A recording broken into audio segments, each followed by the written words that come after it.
la fille a découvert quelque chose de bizarre devant sa porte. Un fourgon blanc s'est lentement approché. La fille a semblé percevoir un danger. Elle est donc rapidement retournée à l'intérieur de la maison et a verrouillé la porte à double tour. C'était comme si des personnes terrifiantes pouvaient sortir du véhicule inconnu. Alors que Marie se cachait derrière la fenêtre pour observer, son frère, pour se protéger, a pris une arme et est sorti précipitamment de la porte du deuxième étage.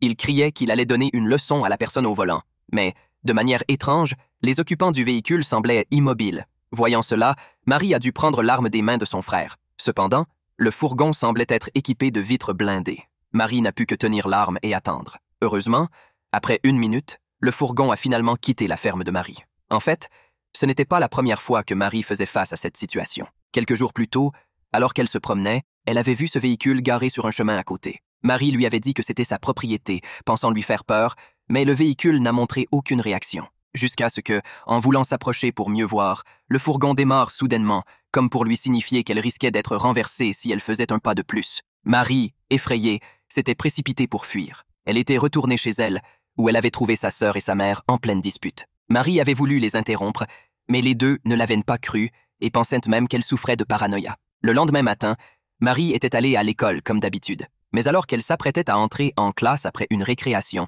elle aperçut à nouveau le fourgon blanc, garé juste devant l'entrée de l'école. Marie fut surprise, prête à s'approcher pour voir ce qui se passait, quand un camarade de classe apparut soudainement et l'appela pour qu'elle retourne en classe. Le fourgon repartit alors. Bientôt, la cloche annonça la fin des cours, et c'est alors que Marie, avec une amie, prenait le chemin du retour.